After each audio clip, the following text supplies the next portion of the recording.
morning! It's me. How is everybody? I have a helper here. I'm not going to tell you who. Want to send you a love and a hug to everybody. We talked to Kylie this morning. She's doing well. It's cold and crisp, and at least the sun is out. So we're going to put this on the blog. This is one of my favorite books. Do you all remember this? Humphrey the Lost Whale. And it's a true story because it's from the Bay Area. The story is by Wendy, Tokuda, and Richard Hall. Illustrations are by Hanako, Wakiyama. So tell your mom which person did the illustrations and which did the art and the story. Our story begins on a sunny day far out at sea. I'm going to turn the computer. Hang on a moment. A pod of humpback whales was traveling south together for the winter. Humpback whales are magnificent creatures that sing beautiful songs to each other underwater. In the whole world, there are very few of them, so each one is quite special. And they're intelligent. What does that mean? Every winter they travel south, every summer they head north, and they always know the way. But even whales can make mistakes. One whale named Humphrey made a big one.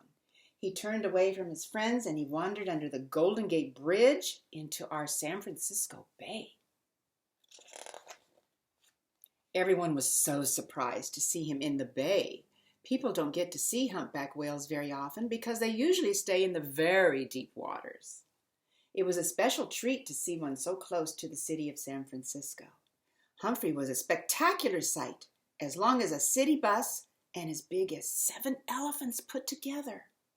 He would come up to breathe, appearing as if by magic, and people would stop whatever they were doing to watch him. Then Humphrey did something that no whale has ever done before. Instead of swimming back out to sea, he went the wrong way up the Sacramento River. The big river became smaller and smaller as Humphrey traveled upstream. He was looking for the ocean, but it was so clear he was lost.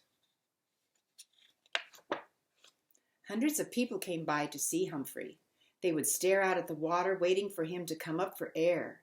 Then with a big whoosh, his giant back would appear, and someone would shout, "There he is!" It was such an amazing sight.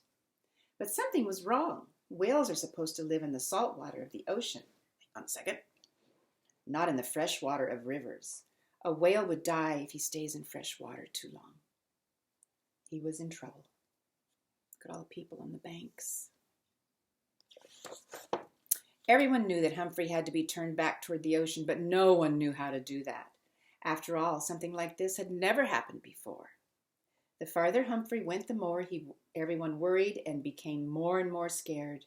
They wondered whether he was going to get anything to eat, was he getting sick, or whether he would beach himself on the river.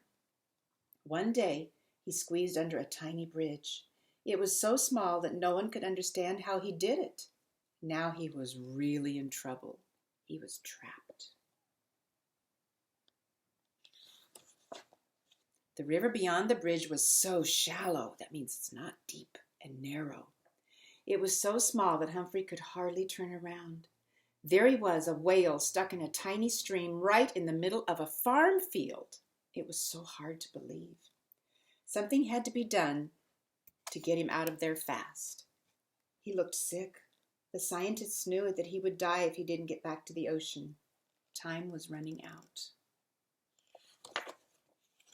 The people tried to save him, but they could not move fast enough. The scientists, the Coast Guard, and many others got together to work out a plan to save him.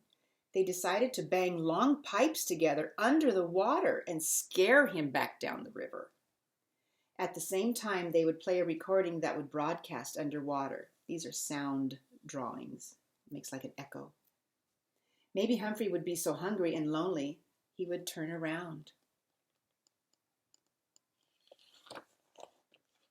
It worked. Humphrey turned around and he started swimming back down the river. Everyone was so relieved, but the danger wasn't over yet. When he arrived at the little bridge, he stopped. He was afraid to go under it again. He could not find a space big enough to go through. People started banging the pipes again, and he seemed flustered and upset. What would he do? As the pipes kept clanging, he became angry. He rolled from side to side and he thrashed his great tail. So they stopped banging the pipes. But Humphrey's friends would not give up. They knew they had to get him past the little bridge, and if they didn't, he would die in the river. The people trying to save him decided to make the space under the bridge bigger. They brought in a huge crane, and they worked through the night to clear away those old pilings. Would Humphrey notice the difference? The next day, the people began banging those pipes again. Clang, clang, and the boats moved closer to Humphrey to urge him toward the bridge. This was the last chance. Everyone waited nervously.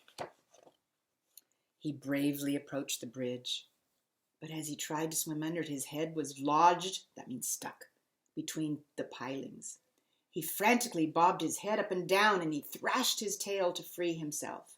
It was a terrible moment. The people trying to save him thought it might be the end. He was stuck again. Suddenly, he lifted one fin this way out of the water and almost touched the bridge. As he twisted his body, he broke free from the pilings and he swam through to the other side. Oh, I'm excited. There was a shout from the banks of the river, and then another and another, until everyone was cheering. "Hooray for Humphrey!" they shouted. "He made it!" Humphrey the lost whale was finally on his way home.